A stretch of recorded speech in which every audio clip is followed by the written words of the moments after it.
Hi, my name is Christina Hurley. I'm the founder and executive director of Less Leg, More Heart.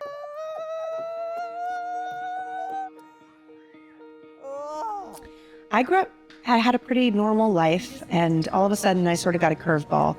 I found it really increasingly challenging to walk upstairs, even walk the hallways at work where I was a physician assistant in a hospital. And I went to the doctor like most people would, and unfortunately had a series of misdiagnoses and lots of testing. And eventually, 8 years into the process, got diagnosed with a very rare vascular condition that they think I was born with, called popliteal artery entrapment syndrome with compartment syndrome. And it's in both of my legs. And all that just means that 2 centimeters above the joint lines in each of my knees, my arteries and veins get trapped anytime my calves are engaged. And so it became a limb-threatening issue, and we really couldn't solve the problem. I was on chronic pain medication. I was very, very disabled, wasn't able to return to work, and the quality of life that I had was just really poor. And so in December of 2015, I talked to a doctor about losing my leg to improve my quality of life. And 6 months later, as I was taking legs off for a living as a vascular surgery PA in the OR, I actually had my own limb amputated. I still have very poor blood flow. I have to take my leg off quite a bit, but I understand how to deal with this set of circumstances. And, I've learned to adopt an affinity for scooters. When I became an amputee 7 years ago, I was someone that should have flourished in the circumstance. I had a medical degree. I knew the medical side of things, but I actually struggled quite a bit. In fact, I suffered a lot. And my lack of knowledge about resources that were available, lack of any understanding truly about prosthetics, lack of really understanding and surrounding myself with the right resources to deal with the grieving and the mourning and the anger and the phases that happen when you go through such profound loss, which led to secondary losses in my life, like my marriage. And then that led to, selling my home and rehoming my dogs, and realizing as a 6-figure earner that I wasn't able to pay for certain gym memberships or supplementations or things that I wanted to better my health, like massage. All of these things that were out of pocket were really unavailable to me at the time because I wasn't working post-amputation immediately. And also I had tens of thousands of dollars in medical bills.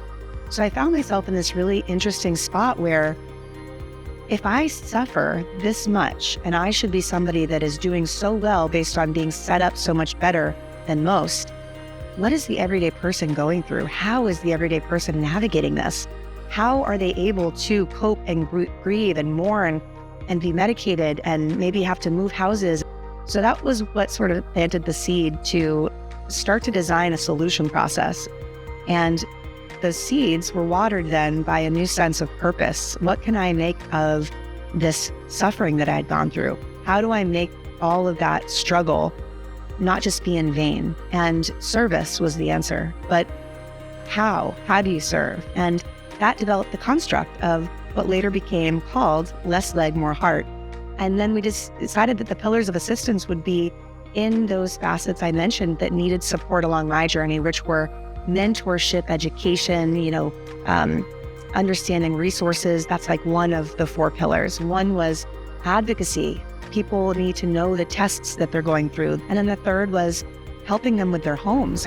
And then the 4th is providing assistance and opportunity and goods to enhance wellness. And so programs that have been developed from that are incredible, but really the backbone of this program has been, how do we provide a true support advocacy system for individuals in the limb loss community that gives support, supplies, and services to improve quality of life in a customized way, in a meaningful way, with a longitudinal timeline. And so every beneficiary that comes through our program gets a really amazing socioeconomic and psychosocial intake. It's a 60-minute call where every facet of their medical, psychiatric, financial, economic, and social parts of their life are analyzed. And then we go not only on subjectively what they think they need, but objectively, as trained folks clinically and also in the amputee community, what's going to best serve them at the time that we've captured them.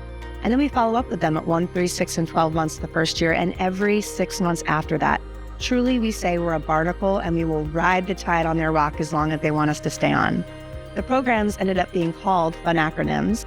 We have a home program, home optimization, modification, and equipment. The home program is for offloading the work in the home when people are recovering, and also improving accessibility so that folks can live safely and autonomously within the place that's supposed to be their safe haven, their home. And so that looks different for every person, but it includes things like ramps, widening doorways, re-outfitting bathrooms to be ADA compliant, putting in first floor amenities like washers and dryers, anything that they need to be able to live comfortably. But also we provide services in the home for a period of time as they're acutely recovering. So things like pre-prepared meals delivered to their door. It's so overwhelming that people oftentimes don't make good, healthy decisions and go without. And so that can lead to wound issues. It can lead to poor mental health. So just providing them with the nutrition in an easy way is a huge support. And then other things like handyman services and house cleaning services. So the home program is a very diverse set of offerings that, again, are customized and are really life-changing for folks that can truly change their life. Our second program is the HELP program. HELP stands for Handicap Education, Learning, and Support. And so we offer a monthly peer-to-peer virtual support group meeting that's virtual for anybody. We do it at 6 p.m. Eastern, and we bring health and wellness experts into the space to give presentations on very relevant health and wellness related topics, and also offer Q&A and share resources for products with people that will make their life easier. We also do social engagements. We fund and we coordinate social activities for amputees. We also offer, as part of our HELPS program, sponsorships to the Amputee Coalition Conference every year in August. It's an incredible 4-day event that allows for amputees and their caregivers or loved ones to attend. Our third program is the HOPE program. HOPE stands for Holistic Optimization and the Pursuit of Equity. This is where the goods and services that are holistic that we provide funding for fall into. Every amputee that comes through our program gets a customized care package of a whole bunch of goodies: pain-relieving items, motivational items, organization items, mindset items. It's a very diverse collection of amazing goods. And we also provide funding for things that are outside of what insurance covers. So the next amputee, like my story, they won't lose the opportunity to go to the gym because we'll pay for that gym membership. They won't lose muscle atrophy while they're recovering because we provide funding for supplementation. We pay for adaptive recreation items. We've paid for wheelchair modifications. There's so much that goes into being an amputee. The final of our 4 programs, which is one of my favorite, they're all wonderful, but it's called HEARTS. So help every amputee realize their strength. We promote vitality and autonomy and strength, and all of that certainly comes from within, but it is correlated with your ability to move. And your ability to move is very influenced by the function that you have. And when you lose limbs, of course, you lose function. You have to relearn everything. But to complicate that further, we can't do certain things unless we have certain legs. So our program helps to fund things like running blades for people. We've helped with other certain types of feet or prosthetics. And you wouldn't even believe how much prosthetics cost. I have a below-the-knee amputation, and this leg is about $35,000. You've got a foot component, you've got a couple pylon metal pieces, and you've got a socket that's the craftsmanship of a prosthetic clinic. The only reason it's that much money is because of insurance. And that should not be put on the patient. And we're not talking about a little bit of money, we're talking about thousands, if not tens of thousands of dollars. And that's just for a below the knee, a single leg below the knee. Imagine if it was both of the legs below the knee, or someone was an above the knee, or even higher, a hip disarticulation. The costs are staggering. You're talking about $80,000 to $120,000 for those leg systems. And folks can't have them. And so they have increased risks of falls. They have worsening mental health. They have social isolation, suicidality. All of these things are real outcomes that occur when people can't get the things that they need. And so we not only provide funding for these things, but we also partner happily with other foundations around the country that provide these similar types of things so that we can ensure everybody gets the opportunity to participate in the joy of giving. The more of us that get involved to do the helping, the more people that we can help by allowing ourselves to do it in the best ways our programs allow for. Our Hearts program has been pretty amazing. We have given away, I believe last year, 11 running blades.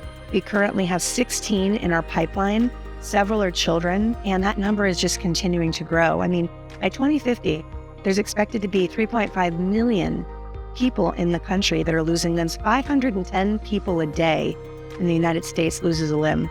And I can tell you that the majority of them have limitations on the prosthetics that they have. So not only do we provide the funding for the running blades through a really amazing partner, Levitate, who is a direct-to-consumer running blade company that allows for the monopolizing insurances to be taken out as the front runner. And it's only $2,000. I mean, that's an affordable price for somebody. That's half the price, if not lower, than just the deductible someone would pay that is insured to get a running blade. So that's an amazing opportunity. But I started Less Leg, More Heart back in 2018. We are technically still sanctioned by the IRS to provide support supplies and services to anybody with an acquired ambulatory condition, meaning somebody that was, quote, normal, able-bodied, had an inciting event or diagnosis, and now all of a sudden has a walking-related challenge. So all of that looks like amputees, but also spinal cord injuries and neuromuscular conditions that are acquired, like MS, Parkinson's, stroke. And so that's a big chunk of folks. And what I found in the first year and a half, 2 years of operation was that the demand was far going to exceed our supply as a new nonprofit. And so we narrowed our inclusion criteria a couple of years ago to just amputees in order to do what we do with excellence, but with the eye towards growing back to include all of those initial inclusion criteria.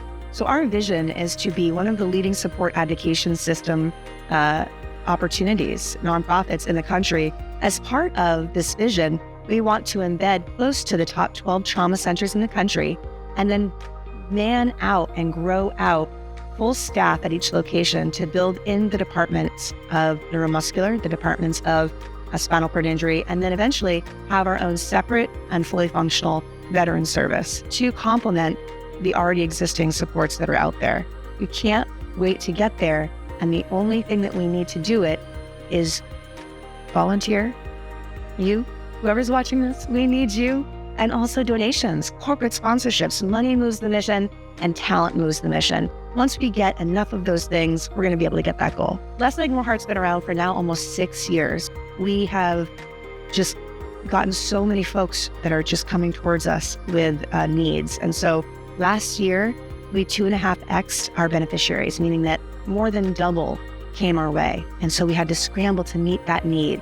And this year, we're already on pace to 2.5x last year's 2.5x. So it's so exciting. People are finding us as a resource. But in order to meet that demand, we need more volunteers and we need more funding. You know, it's like waking up to a whole new life. But you never know what the day is going to bring. One of my task force partners and I, we left and went to Katrina and to do security for 2 weeks. About a month or so later, I got sick. I was just full of blood clots. And during that time in the hospital, they told my wife several times that he won't make it through the night. In the middle of all this, got a phone call one night from an attorney asking if we would take care of my 2 great nieces and great nephew. So we started the adoption, to adopt them. And in the middle of that, my wife decided after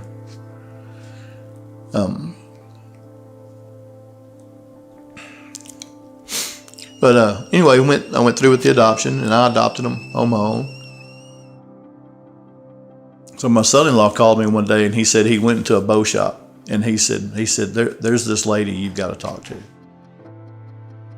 I had given him a call and we talked about everything, and at first he was fine. Kids are good, that's all he'd say. And as we kind of went into it, there was a lot more underneath that fine and that smile. His whole socioeconomic situation was in a pretty critical state because of the way that we word things and because of the trust that we can build with people and our ability to navigate behind the smile and behind the fine that people are so quick to throw up. We were able to get him a new leg, keep his lights on, get his kids school supplies, get him a gym membership, and really just embrace him and let him recognize that it's okay to not be okay.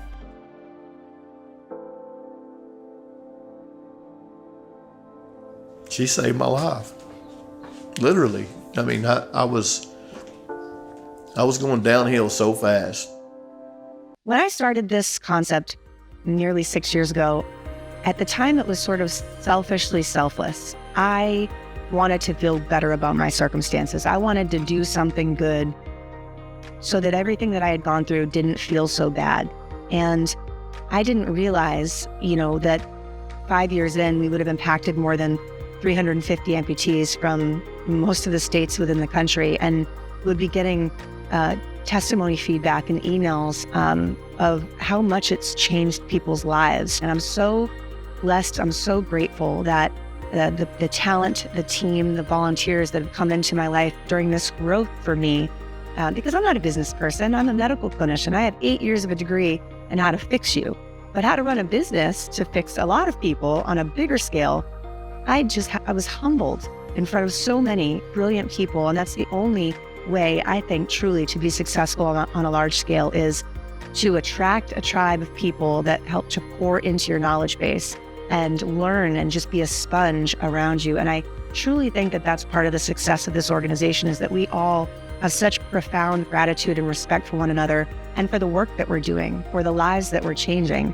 And it really is the secret sauce, I think, to the growth and some of the wonderful things that we've been doing. And so I'm so blessed to participate in that part of creation and growth. You know, our adversity becomes their advantage, and what a beauty to be part of. If you love what you're hearing, if you are moved by this mission and this cause, visit the contact section on our website if you want to partner with our organization as a company, if you'd like to volunteer, or if you need help, if you're an amputee and we can help you. Just go to that contact section, drop your information, and just, try it. I always say to people, things are sometimes scary when they're new or when they're foreign. I think you're going to be really pleased to have come this way, because we've got a lot of love to give, and we have a lot of folks that need help for you to give your love to.